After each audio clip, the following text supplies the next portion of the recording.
My name is Barbara Bowker Butler. And when and where were you born? I was born in Syracuse, New York on November 10th, 1921. All right. And could you tell me a little bit about your life growing up? What was your family situation like? And tell me a little bit about what life was like. My father was in sales and sales management, and he got transferred a lot. So we lived in Philadelphia, Dayton, Ohio, Cleveland, Ohio, Cincinnati, Ohio, Hartford, Connecticut, Springfield, Massachusetts, New Haven, Connecticut, Troy, New York, and Albany, New York.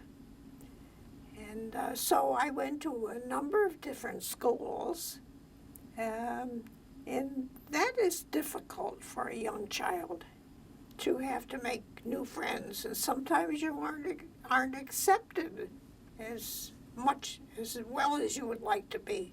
But I went to kindergarten in Hartford, Connecticut, first grade in Springfield, Massachusetts, 2nd through 8th grade in New Haven, Connecticut, and then we moved up to New York State. I went to high school in Troy, New York, and college in Albany, New York, in a college that was, the name of it was New York State College for Teachers.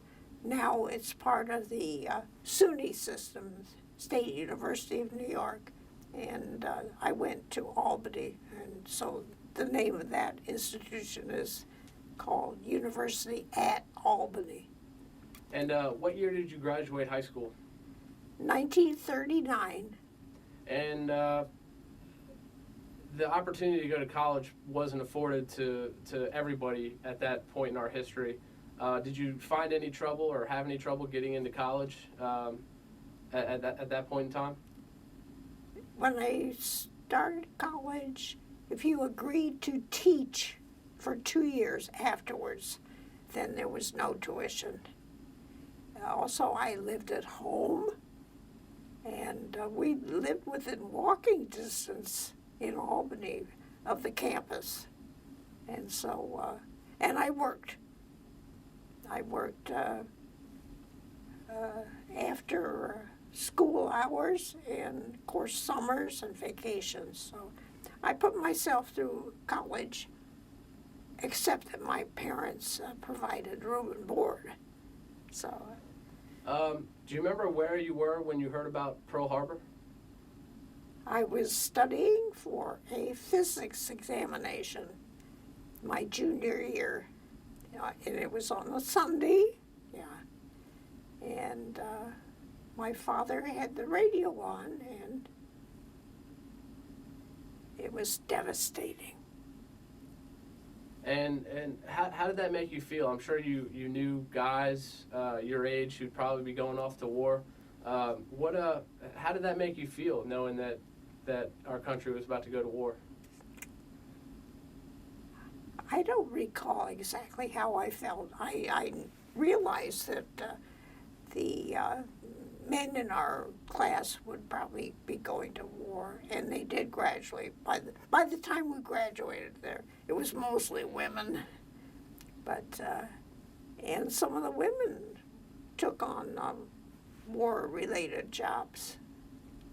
What year did you end up graduating from college?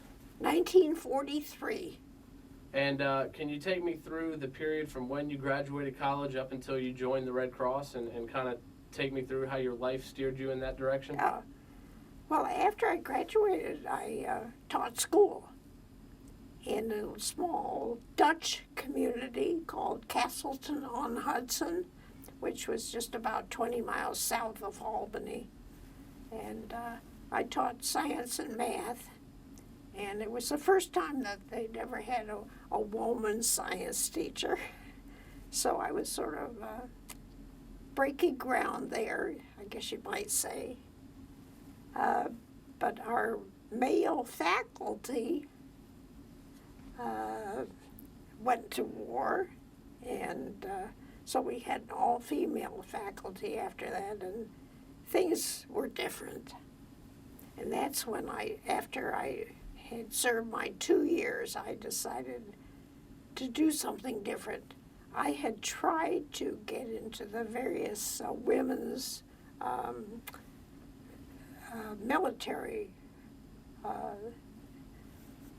organizations, like as soon as they were announced, like the WACS, of course, had been in existence for quite a while, but when the Waves and when the Women Marines and the Women Air Force,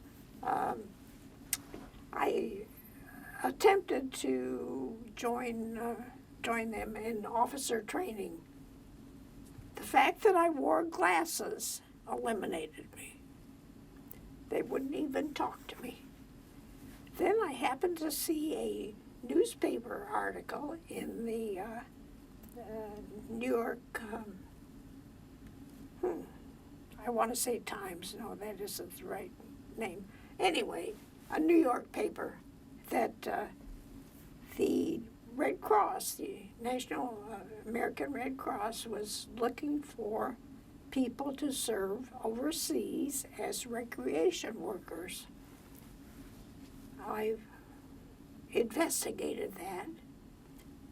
This was toward the end of my second teaching year, and so they had me come down to New York City, and I underwent 2 days of grueling interviews, and I was accepted and given a whole big list of equipment to buy and clothing and stuff like that. And pretty soon I was told to go to Washington, D.C. for training. And I was, I was 23 years old at the time. The Red Cross had previously hired only 25-year-olds, but they had, I guess, used up all their 25-year-old pool, and so that's why they lowered it to 23. And so practically everybody in my class, in Red Cross class, was 23 years old. Many of us, most of us, were teachers. But we went through 2 weeks of intensive training and getting fitted for uniforms and, at the American University in Washington. Then we were sent out to various military bases for, you might say, internship, showing us what we might be doing at a military installation. I was sent to Camp Pickett, Virginia. After the 2 weeks there, back to Washington to await our orders. And we were given, had to list a preference of 3 sites we'd like to go to. Well, my number one was Australia. Well, they never got that one, but I did pick the Philippines, and so eventually I was on a cross-country troop train with a lot of servicemen going to Camp Stoneman in California to await deployment on a ship to take us to the Philippines. 17 days. And of course the portholes in the Army transport ship were all blacked out. So and let's see, It was very boring. It wasn't like a cruise ship is today. But eventually, after 17 days, we got to Manila, and we were at a military encampment there to await orders. And do you remember exactly what time and date you arrived at Manila? It was October something. I don't recall. 1944? 1943. Because I was overseas from 43 to 46.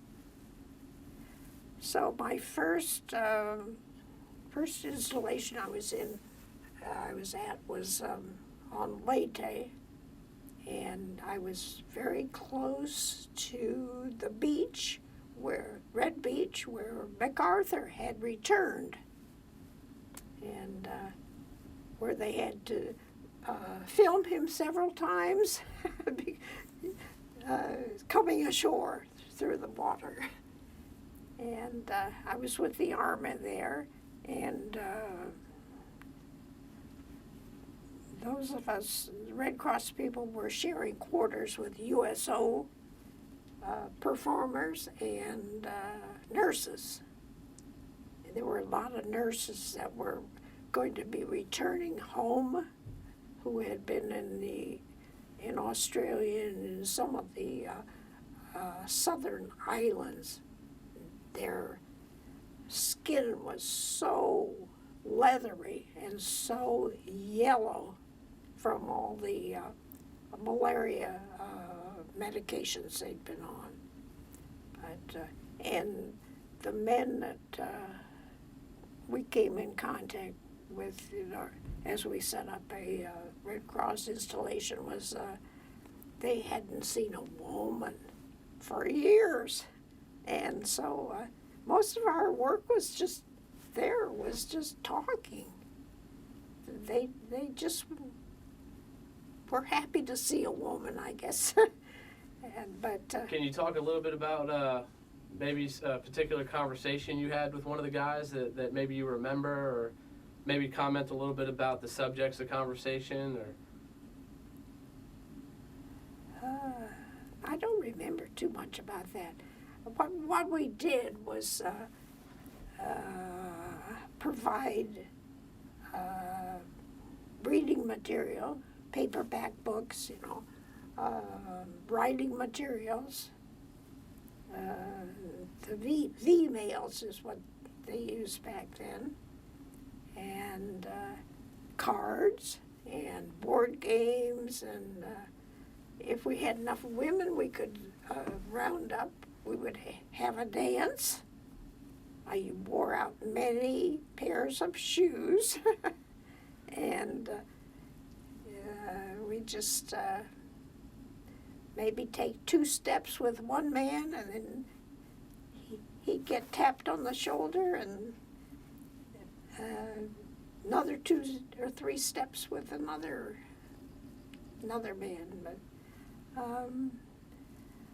I think as far as conversation, they just wanted to know what was life back in the United States, since they had been at war.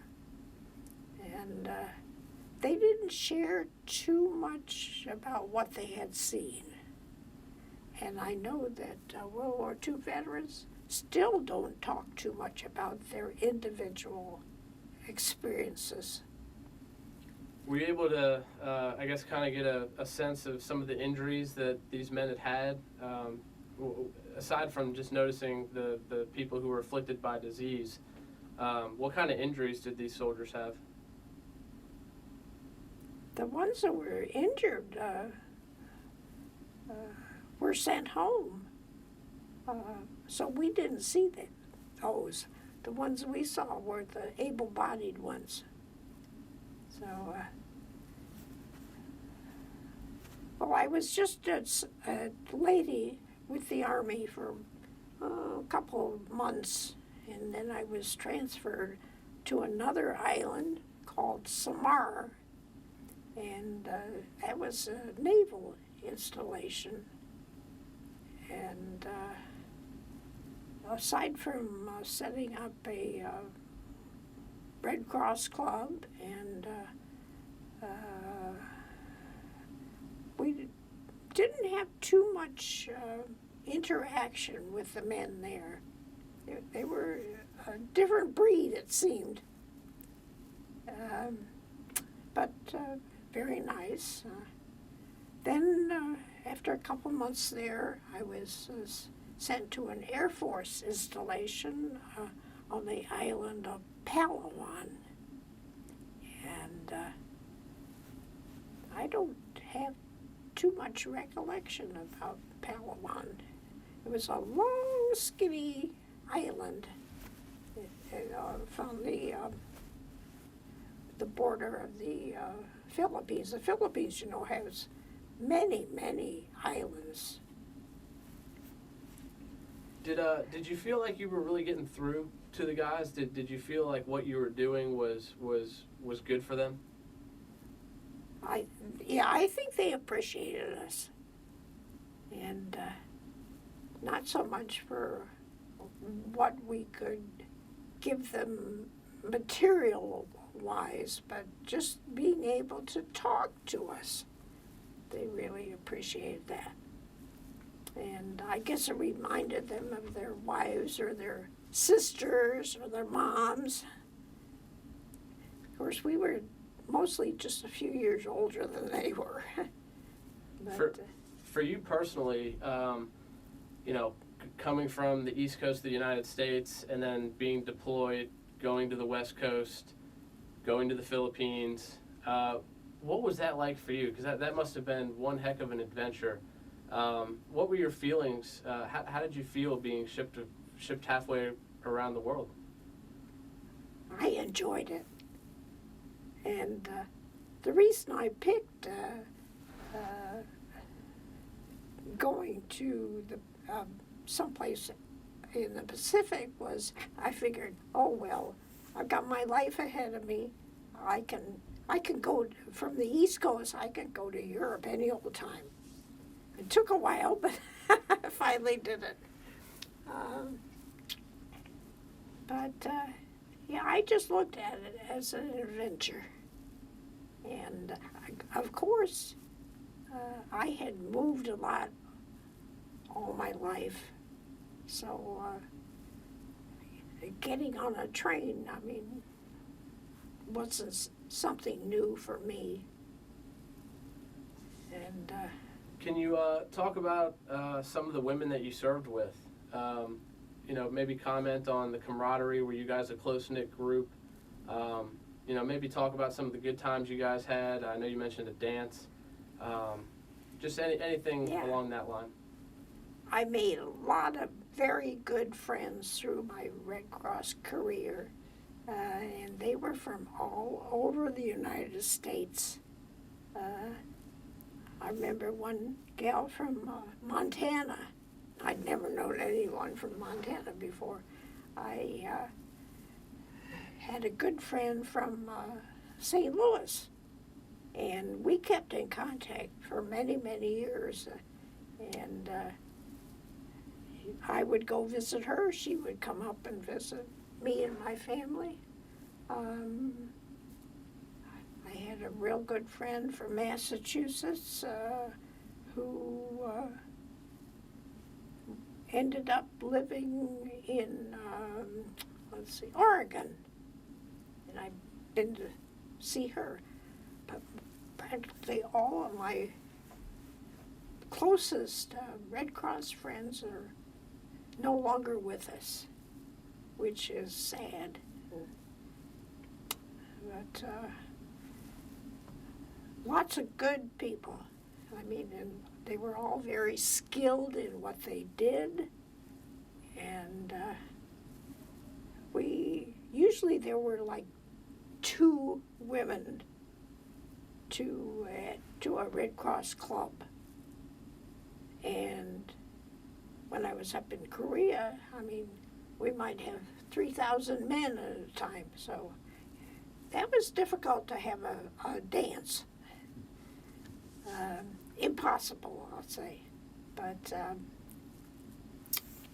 another thing we did a lot of was we always had donuts and coffee for the men. And I made thousands and thousands, thousands of donuts. I can't eat a donut to this day. But let's see, where were we? We were. I was just going to ask you, were you able to maintain correspondence? Did you write home? Oh, yes. Did you have and I guess kind of talk about, did you have any love interest? Did you have a boyfriend back home at the time or anything like that? No. Okay. What were your letters usually like? I've still got a packet of letters that my parents kept. And I guess I tried to explain somewhat what I was going through, but mostly, just assuring them that I was okay. And I tried to explain something of the topography of the various places I was stationed. And like I had never been in the tropics before. And of course in the Philippines, I was introduced. I remember a bunch of us going swimming on Christmas Day in the Philippines. And that was different.